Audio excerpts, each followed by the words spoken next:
Laufen beide Kameras, läuft die auch da? Läuft der rote Punkt? Ja, die ist gut. Da. Gut. Paul Vantomme, thank you that you're here in the Hardturmbrache in the middle of Zurich. It's a green paradise here around. Yesterday I was so happy that you came to the SKYFOOD meeting in Wädenswil, and this was a really impressive presentation you had. Thank you so much. What was your impression of the convention yesterday? I was very pleased to see young people. That's very good, because if you're going to change something with the food systems, it's the young people who are definitely the target audience, because they're going to catch on and spread it on. Also a wide range of different sectors. I mean, we had people from academics, we had also people from government, from private sector. I met someone from the investment community, so that's a good mix. You are overviewing the edible insect scene since you're on this planet practically. No. No, Since 2000. but I think 20 years or something. 15 like 15 years. So what was the development of the whole thing with edible insects in that time? Yeah, well, I can only speak from my perspective. Please, this is not to be extrapolated for the rest. So, in my perspective, we were actually doing work in Central Africa. And at that time, there was quite a lot of hunting going on in the forest. And we saw that the game, the antelopes, the big game that people were hunting were actually disappearing because of overhunting. So we were a bit concerned and said, but wait a minute, where do people get their protein from? Because they have to have protein from somewhere. So of course, fishing, no problem with that. And gradually, we knew also that they would go and collect caterpillars in that specific case. So we started to do some work with 5, 6, 7 countries in Central Africa, where we would ask them, please, try to quantify a bit. I mean, if you talk with people, yeah, we eat, but how much, when, where, how, and things like that. And that was actually the beginning, and we realized that it's quite a substantial. I mean, in some places, like in the city of Bangui, which is the capital of Central African Republic, but also in Kinshasa. I mean, Kinshasa has 8 million people. Yeah, that's more than the whole of Switzerland together. Yeah, that's true.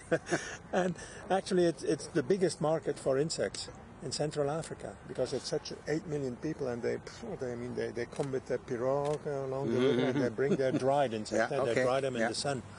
So we realized that this is a significant market. And in the rain season, because in the rain season the caterpillar would eat on the fresh leaves, so it's a seasonal activity. Yeah, there are different kind of caterpillars. Different insects. The most one is the mopani, or yeah. These are moths, no? Yeah, moths. A family of the silkworm. From the same group. Okay. No? Yeah. So they would actually, and different species. Some eating on that tree, some eating on another one. I mean, that's nature. And of course, other species as well. They would not only eat the caterpillars; they would also eat coleopter, the beetle and things like that. Yeah. So we realized that in the dry season, when the grass is growing a lot, so the hunting is difficult. When it rains a lot, so the rivers go up, the fish is difficult, because the fish go everywhere. Okay. Where do you get your protein? Yeah. And in some places it was up to 30% of the protein intake of the people in these cities was from insects. 30%.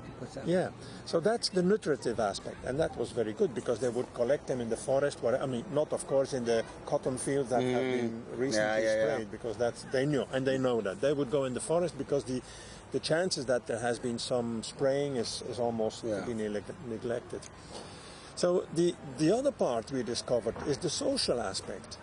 It is mainly women, children, I would say the poor, the fragile part of the society that don't have money to buy meat, that have difficulties in accessing, have a car and go something. Even buying a gun is an expensive thing. So, and actually it's also very easy, because of course if the caterpillar is a bit becoming ripe, a lot of them fall. They drop down. So even children can go. Yeah. And as we saw yesterday in one of these presentations, it's also true when people are a bit in a hurry and they're not dropping down fast enough by themselves, they would either shake or unfortunately cut. Yeah, that's true. So we realized, and that was a very interesting, this cutting of trees, because a lot of people would go in forest concessions. You know, a forest concession where a contractor is renting that forest to produce commercial timber. In Central Africa, one of the most appreciated caterpillars is feeding on the sapelli tree. Sapelli is a very precious tropical timber. Okay. So if people start to cut down this one, then it's trouble with the concession. Yeah, of course. Of course, I mean, it would be like people cutting the oak trees here, and that is not so nice. So it became an issue of conflict management. Help people, either we plant a couple of these trees around your homesteads, and then you pollard them, you know, just you let it grow 2-3 meters, and then every year or something you have these sprouts. So the insects eat on that. Genau. If you want to harvest them, you just get this off, you shake it in your bag, it's easy. And the tree will re-sprout, just like the willows do here and so many other trees. But didn't they do any cultivation of insects then at that time? No, I would say... Because 30% of the whole is a huge amount of insects. Yes. And they didn't think about cultivation? Or? Well, I would say yes and no. Real cultivation, as we understand as cultivation, no. Because I think, first, there was still an abundance in nature that would say, look, it's even cheaper to go to nature and collect it than to start investments in farming and things like that. The other point with cultivation and farming is that people would have to have a structure, a place, a barn, protected. So that involves a couple of other duties than just investment money. I mean, although the investment is not that high, but it also involves their time, and maybe they wouldn't have time, because if you start farming, it would be for the whole year, and now the gathering is only in the rain season. So that was the first thing, and we realized and said that's quite interesting. So what would be the situation in another part of the world? And then 2008, together with our colleagues from Thailand here, FAO organized a conference in Thailand, in Chiang Mai. Humans bite back. This is a very famous. You should download it from the FAO homepage. Thank you. So experiences from Asia, which is also a very rich area in the use of insects, from traditional, silkworm, lacquer insect, you know, for food colorants. So many diversity. And that was really impressive. Of course, we all knew that people in China, in Vietnam, in Cambodia, in Laos, and in Thailand, insects was a part of the culinary thing. But actually, we had never gone deep in it and tried to quantify it, because somehow the FAO is also a little bit European, Anglo-Saxon, Western world dominated agriculture.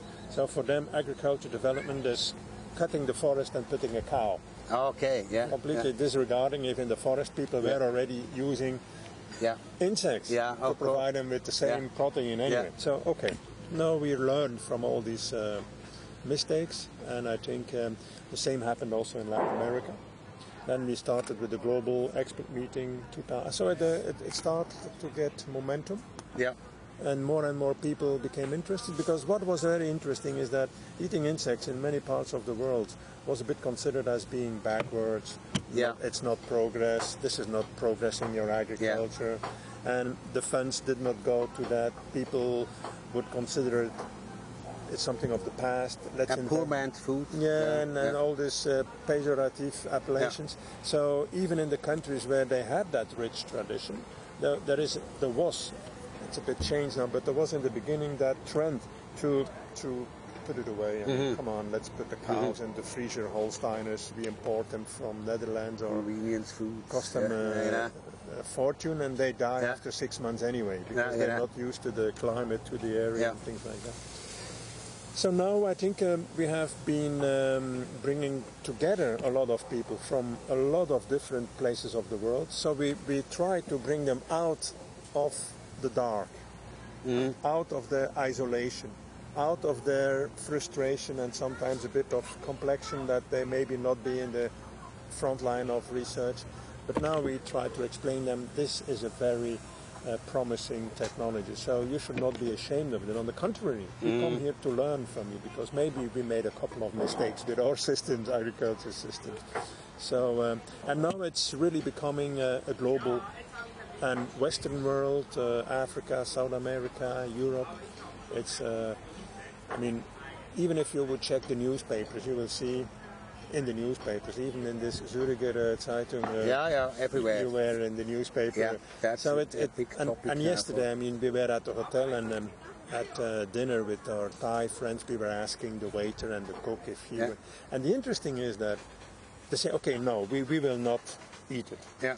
But we know about it. We know it's good protein. We know in some countries of the world they do it. I think that's already a big step.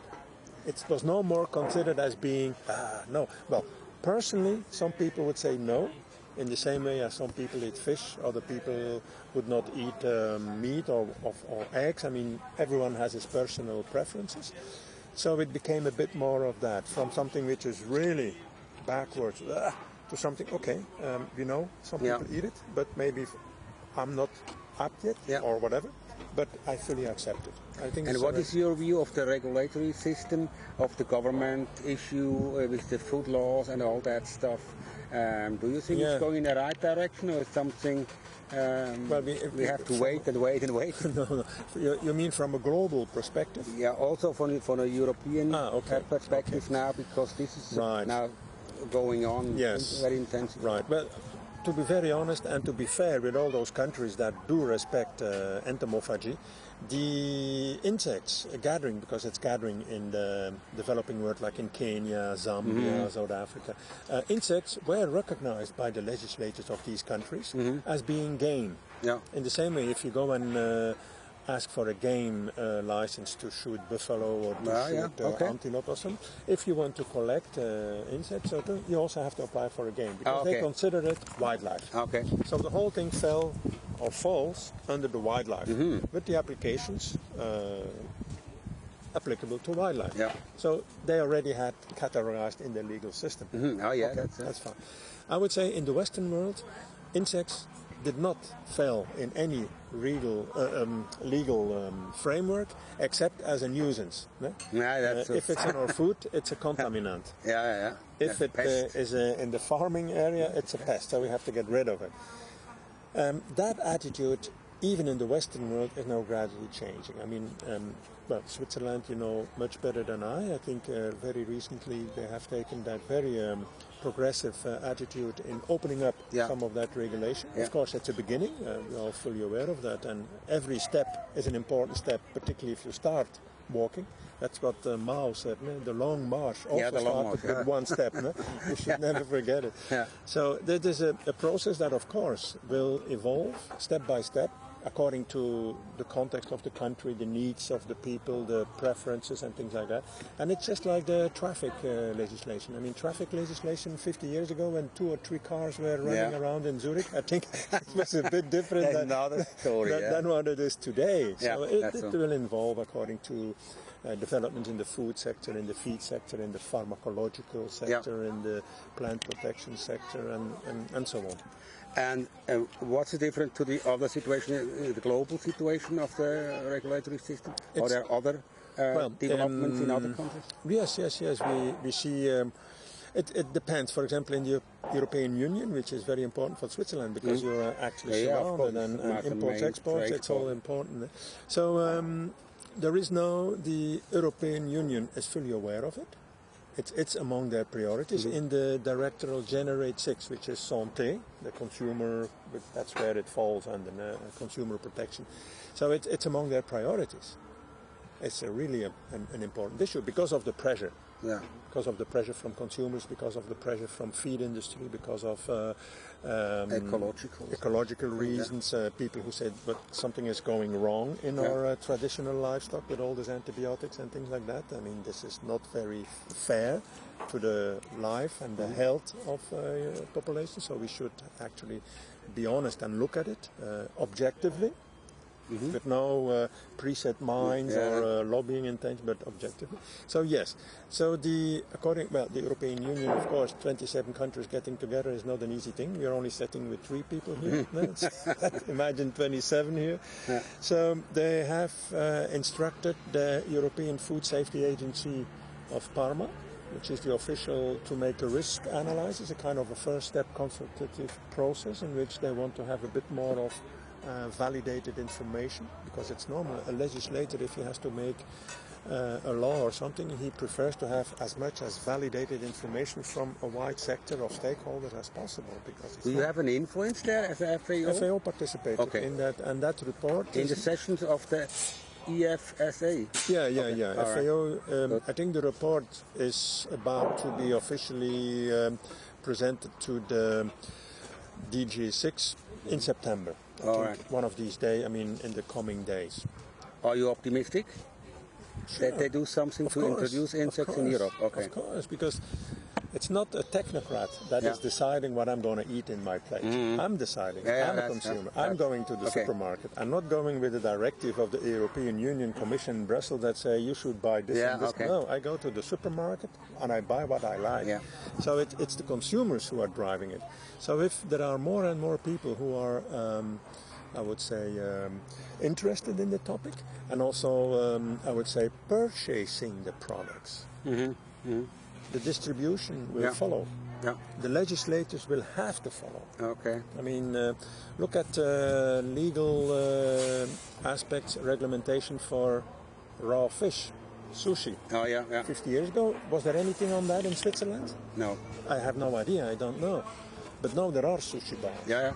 I'm pretty sure, according to the health instructions, they must have some regulation to respect them. Also Japanese restaurants. But there are some rules to be respected in order to protect the consumers and also to protect the producers and all that stuff. So I think similar aspects are to happen, and I'm positive. So the discussion is not if it's going to be approved or not approved and things like that. It's by when, how much, and as a first step, and then probably some consultation, some experimental process of a couple of months, of years or whatever, and then changes, adjustments, unfolding to more and more different needs by consumers, by processing industry. I mean, it can go from chocolate processing, which is probably something that may interest the Swiss, to food additives, flavors, fragrances, and things like that.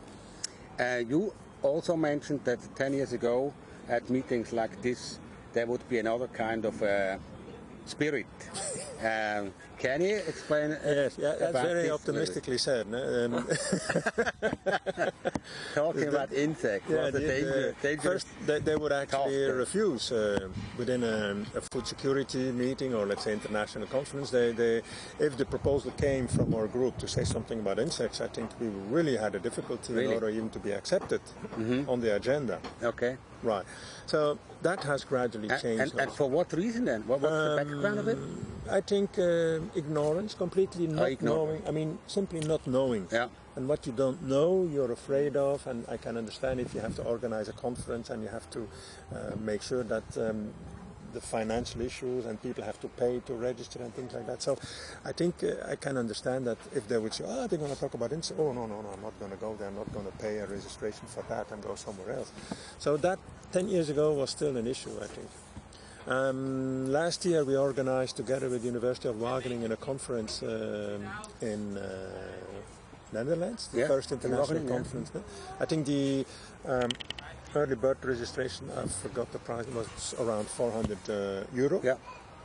Something like, I forgot the price, but more than 450 people were willing to pay 450 or whatever they have paid, early or late registration, to attend the conference. And that's already a big thing. It was a big conference with a very, very interesting panel also.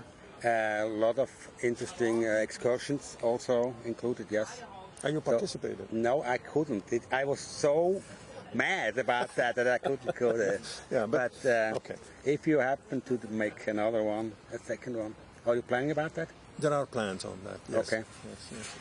But actually the acceptance from the media, the massive media reaction towards the... Also that has evolved. Does this help you in your actual work? Or is it just talking about it and doing nothing?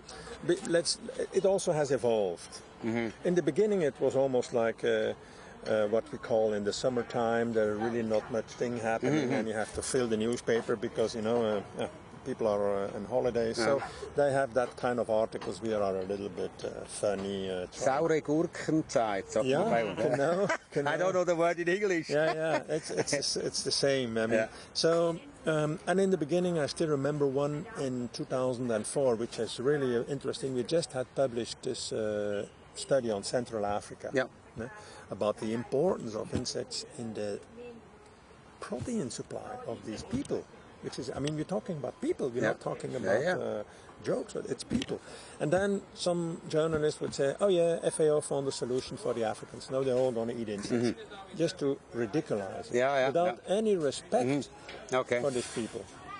I mean, it would have been the same. Imagine some African journalist goes to Switzerland or goes to Belgium and say, don't worry, the Swiss or the Belgians, they have found a solution for the world, global food security. According to the Swiss, we all need to eat chocolate, and according to the Belgians, you just eat French fries. This is an offense, both to the Swiss and an offense to the people who actually are consuming it. So that joking, sometimes just joking, but sometimes also a little bit negative, sarcastic, which in the beginning was quite common. I would say up to 2007, 2008. And that did not help us a lot, of course. But gradually, some journalists are really also smart brains, and we had convincing arguments. So we had built up convincing arguments, both on the nutritional side, both on the social aspects, both on the environmental, climate change, emissions, and things like that. And I think if you bring up sensible arguments on a table, a sensible journalist cannot look next to this. And that is now becoming more, I would say, probably 99% now of articles which we see, which at least those that I'm seeing, I cannot see everything also. But I mean, we do have some services that would actually follow. There are companies who can do that. And I would say the reply now, what I see, is quite positive. It has evolved from this Komkommerzeit, to a more information-based and it's really on the front page addressing health needs, environmental issues, and this social accessibility of farming insects. I mean, here even we just saw it here. People can farm insects. You can take them from the tree, like in Africa. It's a kind of a hunt. A game here also, But it's good for the children. Interesting, and we can eat that. Interesting. Very good. What is the meaning of it that in Switzerland we discuss about edible insects, or have places like here? That you should better ask the question to Daniel, because I think he is one of the promoters together with Professor Jürg and all other Swiss colleagues. I still ask you, what is the meaning if a country like Switzerland, we don't have the need of to eat insects, we have enough vegetable No, I understood. What do they want with that, you know? Yes. Now I understood your question much better. That's true. That's a very good question, actually. Now I think when it comes to technology innovation, when it comes to respect for consumers, I would say Switzerland is definitely about the top countries considered by everybody. Also by countries in developing countries. They know that standards, attention, research that is going on in Switzerland is definitely not a waste of time. It's going to lead to something. So the efforts, both on the social mobilization, both on the academical work with research, both the private sector, where yesterday we understood some private companies are also ready. I mean, we saw examples yesterday in the display room. I see this as an extremely positive development also for the FAO. Why? Because now we can say, look, some of these top countries in the food processing, food producing, are actually already taking it serious. Do you think Switzerland is kind of a role model for other Definitely. society? Because it brings... Of course, we are also privileged to have enough money to afford things to make things like this. Yeah, that's true. Yes, I think... but actually there's no money from the industry in our projects that we offered them to help us making research about until now. Until now. Okay. You think if as soon as the permissions are here for the insects, I'm quite optimistic on that. For example, we have because this is a real problem for research. Yes. If you have no market, so where you want to have the money from? Yes, it doesn't make sense to me. But I fully agree with you. I mean, while we have that transition period where I would say the interest is there, but the legal framework is not very clear. So that makes that investors say, wait a minute, I mean, maybe it's a bit too early to put my money in that. Let's see how that legal framework will unfold, and then within that unfolding framework we can see in which lines we could put our investment. So I think, Now we are in the discussion of this framework, and we have these 3 insects who are now on the list. What's your opinion to these 3 insects? Well, yesterday we had a very good presentation, I guess, by a Swiss member of parliament, Isabelle, I think. Isabelle Chevalet, Okay, I think the discussion is always, do we have a glass of water that is half full or half empty? There was nothing before. Nothing. And now there is already something. So that's positive. How important is it die Weichen richtig stellen, jetzt am Anfang? Oder it's not that important yet. Hauptsache some insects are on the list. Okay. What is important is to be flexible, and I think we heard some excellent suggestions yesterday. If the government authorities responsible in that are proposing to accept insects as food, and I think they can benefit, and the whole sector can benefit by saying, look, we can put an annex and make a list for the moment. And then according to market, to changes, to whatever processing, that list can be adjusted, can be added. Maybe I think that's the main idea about that. That's a very good thing. That's a very good thing. So maybe this year, I don't know, maybe next year there are 3 or 5, doesn't matter, or maybe some can already be added. For example, the ones we have here would be nice to add it. But there's one danger, that they say they are not safe, these 3 species. We should have some others. And I'm really happy when I see that these 3 stay on the list of the law. That would be very good, because then we can also add some new species. But if you try to enter some species that are still discussions about gut content or whatever, there's a danger that they don't put them on this list, and then we have nothing. Okay. One thing is, of course, making sure that the approved insects are processed safely. I think we can produce pigs, and pigs are on the list of authorized animals to farm in Switzerland. But if I would produce pigs in an unsafe way, my pigs would not be accepted. But it's not that the pigs are not accepted. It's a matter of processing, using, farming, and things like that.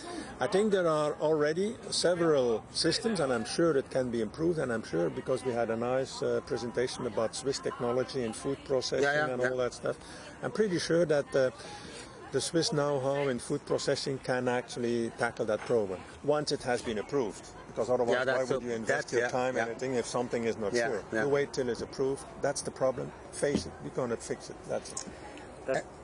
One important thing is that the producing is safe. And what else? If we choose the insects, what's important? Things to. Well, there are many. To make the right choice. Yes. Well, okay. First thing of all, it has to be delicious. That's the first thing. I mean, I'm not going to eat grass. It's also edible. I can eat grass. I'm not going to have nutritional stuff, but at least I will have fiber. But it's not delicious. I prefer to eat some nice vegetables and things like that. So that's the first criteria. It has to be delicious. And that is not, insects have that potential. But if you have a cook who is ruining it, yeah. It's the fault of the cook. It's not the fault of the insect. Yeah, that's I mean, if you have a chicken and the cook is burning it, it's not that chickens are bad. It's the cook who has to take a bit more attention to it. That's number one. And I think many insects, because they have fat, they have protein, they have other substances, just like so many animals, if rightly processed, rightly prepared, they can be delicious. Yeah. What kind of insect you prefer? I mean, look, an insect, I'm not eating raw insects. No? I'm not eating raw chicken. I'm not eating a full rabbit like that. No, we prepare. And as they say in French, c'est tout dans la sauce. A lot of that is in the preparation. So, but I like this silkworm larva. I like crickets. For example, in Japan, where it's very popular as a kind of an aperitivo, they have the big grasshoppers, you know, this thing. Yeah. So they would actually fry them, salt them a little bit, and then grill, and they are lukewarm. They're not cold, but not hot neither. And then with a bit of soy sauce. Okay. And as a kind of a snack with a beer. You know, finger food. Yeah, you know, it's much healthier than buying you a package of chips. Of course, and a lot healthier. And also last time we made here hochinoko, that's the Japanese word for bee larvae. And everybody takes it and they were all, because the same reason as you said, it must be delicious. That's number one. So that's number one. Number one, delicious. Other important point? Of course, it has to be nutritious. But I'm not aware of, with a few exceptions of insects, that would be not suitable for human consumption because, for example, the stingbug, they have these chemical components in them in order to defend themselves from other predators. They release some gas which... But they are eaten also. Yeah, but they would take out... okay, they know how to do right. that. There are some others that, I think, as far as I know, they would not know how to do it. But okay, it's more an exception. So in general, most of the insects and the different stages are edible. So it's a matter of how to prepare it. And they have to be prepared safe. I mean, it's like any food, you have to store it under conditions that would guarantee, just like eggs, milk, meat, fish. I mean, you're not going to leave a fish for 2 hours in the sun. No, you're not going to do that. That's the same thing. And then I would say the next most important thing, at least in my point of view, is that insects, being good for your health, are also good for the health of planet Earth. Because to produce insects, we actually will consume and need less land, less water, and produce less greenhouse gases. I'm not saying that we should no longer eat cows, no longer eat pigs. No. What is important is that consumers are informed that, look, if you go to the restaurant or you are at home and you buy a steak, your impact on planet Earth is going to be 10 times more. 10 times more. That may not have been a problem if there were only 2 billion people of planet Earth and we still have the whole of the Amazon almost intact. But that is going to change because planet Earth is becoming quite full. 7 and next already 10 billion people almost. So we will have to take care. So most probably, I mean, these issues, not only the cost of producing your livestock meat, but also the environmental implications, these externalities, might one day become included in the price. You know, like they do now probably in Switzerland, if you have a battery, you actually also have to take care of the disposal of the battery. That cost is actually already included also in your cost. It is not yet the case of meat. And that makes it, I mean, the cost of the disposal of the negative aspect of farming are actually thrown in the society. As you've shown yesterday in your presentation also, that people can make more money with producing meat than with producing vegetables. So, yes, that's true. So how do you change that? But insects are also meat. No? Oh yeah, that's true. Okay. And in many places, I also showed a slide where 10 grams of that's true. Was sold at €7 a kilo. Oh, sorry, €7 a packet. More than which would bring it at, well, it's prepared. Yeah, okay. it. It's no longer something raw, it's prepared. So there is some savoir-faire included and some other stuff. But that would bring the price to €700 a kilo. So money. How important is the kind of how we feed the insects? Yeah, that's very important.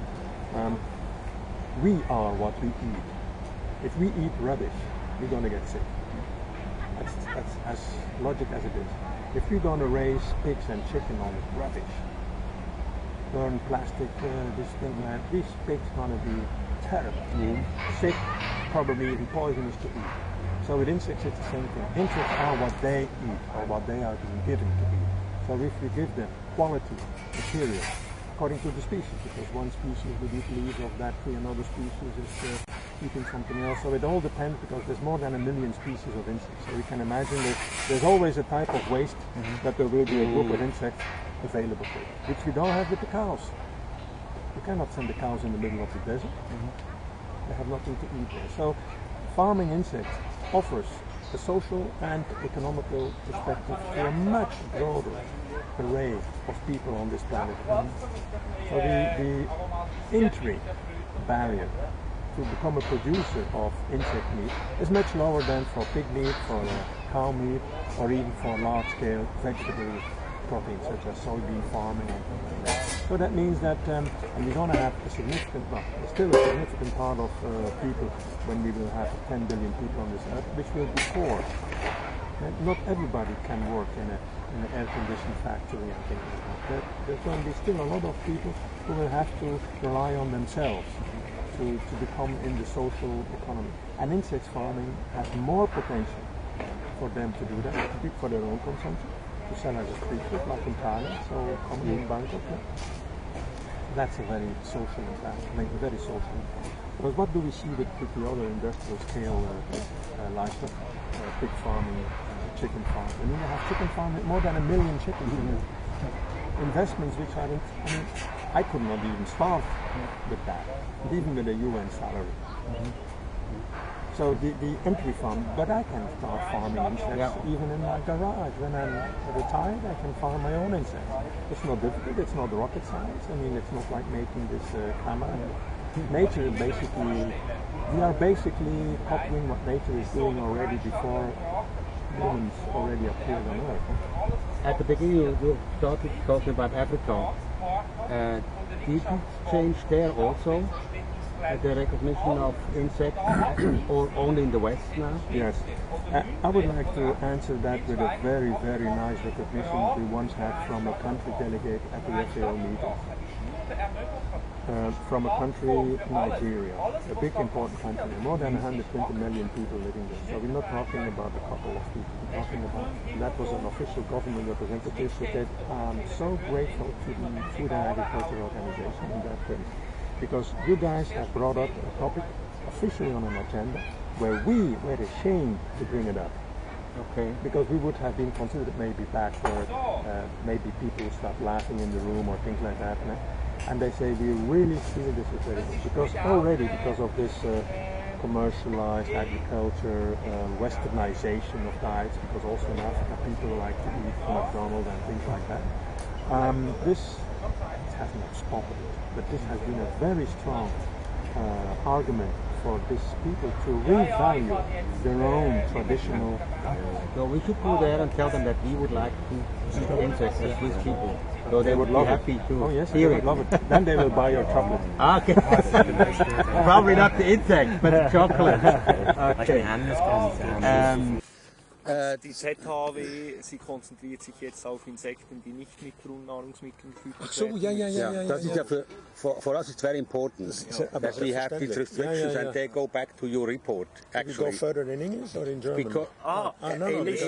In English, yeah. So it goes back to your report because we said no, if we want to go on that track of the FAO, we must restrained from feeding insects with staple food. Yeah. That's very important because otherwise then we have no efficiency gain. Yes, and then it's not a change. Right. It's just from a change from a cow to an it's the same process, so there's no efficiency gain. I think we also have seen this yesterday in the presentation that the key issue one of the key issues in farming insects is what is the feed you're going to give to this. And there are two big categories. One is that actually is competing with human, soybean, maize and things like that, and which will be approved. Yes. Because that's the traditional step. Yeah. They're going to approve that. And there's already a list in the EU and probably in Switzerland as well. What is the list of approved feeds for farmed animals? Yeah. That exists. So if insects are becoming farmed animals, that's going to be the list that is approved. Okay. And then there is. But now they have the problem with slaughtering, because normally it only exists for animals that you prepare the meat, and because you eat the insect as a whole, this is one of the health risk issues that they discuss. Okay. So, but let me just go back again to the second group of feed, which is not competing with human food. That's where the efficiency gain is going to be. Because then we can, and actually there is one infographic on our webpage, if, that's a theoretical discussion, it's not the intention, if all animal protein would have been produced on planet Earth through insect farming, 30% of the agricultural land area could be used back again to feed human beings. 30%. Nearly the half of which means it's 70. No, it's 70%. 70%. 70% is to feed our livestock. So that means we would go back to at least half of the farming area going back to produce food for human beings, which is, at least for me, is the first priority. Yeah. You're not producing food either to give it to animals or to burn it in a car or something like that. Anyway, now on the procedures for the slaughtering. That's true. This is still one of the discussions about animal welfare and then the slaughterhouse issue. However, shrimps on the North Sea. I know. I know. There are a lot of examples of mushrooms. Mushrooms. So there are working now on procedures where if you have a facility that is rearing the insects, most probably according to the European Union, you would have to have a small little separated from your rearing, a kind of a building separated where actually the insects would be either cooked, frozen, depending what methodology would then be used. But it had to be separated, it has to be cleaned, has to be inspectionable, all that usual stuff. So that is a matter of procedures, getting the EU 27 different countries to put their act together and write something that makes sense, and that's it. I think they were able to do it for shrimp. They were able to do it for oysters and mussels and all the other aqua feed that we are selling. They're not brought to the slaughterhouse. I don't know if you have in Zurich a slaughterhouse for shrimp. For shrimp we don't have, no. But you eat shrimp, eh? Yeah. But let's talk about the arrogance of the Western societies against countries that eat insects for thousands of years, but they are not respected for their experience they eat. So that's one of the things that also came into my mind with the reports of Belgium, France. They also always say we need more research, because this is already done hundreds of years ago. Arrogance, let's call it more ignorance. Ignorance. Let me go back to 3 facts that have been recorded, insects eaten in Europe before 97 on the novel food. This one here, number 1, Southern Europe. There was a big, even in southern Switzerland, from the Balkan to southern Switzerland, Italy, southern France, up to the Loire and Spain, sericulture. 1860 or something. From 1500 already. 1500. That's right, they were already there. Oh yeah, and there is a report. There is a from Aldo Brandi. You can in 1500. I forgot the exact date, where, of course... From the famous entomologist, from Bologna. And there was war in Europe, as usual, everywhere, and they had a lot of mercenaries coming from the north, particularly northern Germany, who were enrolled as soldiers and fighting for whatever. So they were in Italy, and most of them has never been there, and they were so surprised that people were eating when they have taken out the thread. And it's written, it's documented. Okay. 1500 something. Well, but you know Aldo Brandi, the famous. Aldo Brandi. Actually, the beginning, the rebus insectibus, the first. So that's number 1. And I think this is very important because people would actually eat them, or if it was not necessary, they could give it as animal feed. So that's already reported in countries from the Balkan to Spain, to southern France, southern Switzerland included. So if that is not recorded, tell me what it should be then. So what's the next step of the FAO? Now, what are you doing now when you go back to Rome? What is the next big thing you want to move? Well, as mentioned in the presentation yesterday, we actually are working on 4 different fronts. So we continue to help raise consumer awareness. That's number 1. Because we have found that it's quite respected that when FAO makes a report or makes a statement on the validity of using insects as food, it is really being accepted by quite a lot of journalists, and it really gets to the public in a more authoritative way. Okay, and I think also helps the countries in their national level, NGOs and things. It really helps them a lot. So that is a very important thing. So we continue to be in contact almost daily with media, being present at events like the SKYFOOD and so many others. So that is a very important part of it. Sharing information, bringing people together, making sure that information is made available for, number 1, I would say, the academic world, to start projects, research. I mean, because if no one asks something, the research agency will not give any money. But if more and more people start to say, look, wait a minute, we have interesting things here, but we still need to finalize some studies, oh yeah, maybe then federal or funding agencies will be more willing to pay. The next point is setting and structuring the sector.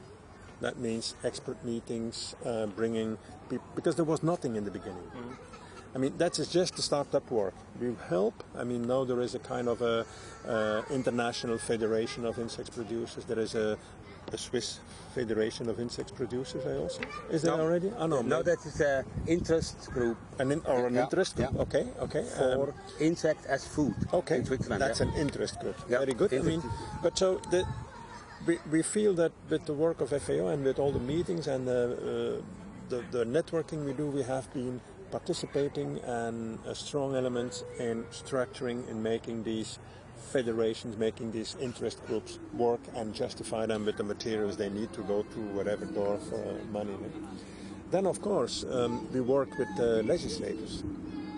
I mean, as you already said, there's a European Union, EFA, trying to... You are also part of this. But of course, in another way. It has the countries who have to ask us, and then it's a bit different. But that will come, but we're not there yet.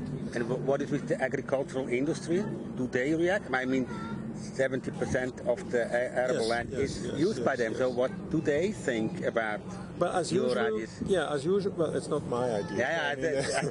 I simplify, of course. Yeah, it's. I would say, as usual, when something new comes up, there are people who feel afraid and threatened and try to block this or try to silence it. And there are other groups of industries and people who feel opportunities and think that it could be a very good thing. So in the moment we are still in that phase in which there are different groups. Some would not like this to see, particularly those who think that they would lose their biggest market, particularly in the animal feed, are not so happy with things like that. Although other groups which, for example, are working in the waste treatment and things like that, they see a big opportunity to valorize the sub-products even more. Thank you very much. Pleasure. Paul Vantomme. Let's go to eat something now. Yes, you had hungry to talk after all a long that talking. time. Thank you.